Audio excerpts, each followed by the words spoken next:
गैलू बदनाम करा के का दोष रहे हो, हमरा से दिल लगवला के तोहे अफसोस रहे हो।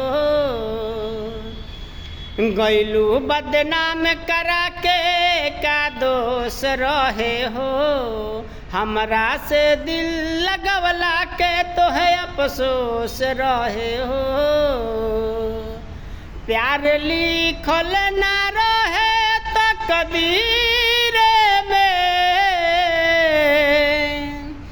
प्यार लिखल ना रहे तकदीर में, किस्मतिए के दोष नइखे है, किस्मतिए के दोष नइखे जान। न लिख रहल तू हाथे के लकीर में, किस्मतिए के दोष नइखे जान। न लिख रहल तू हाथे के लकीर में।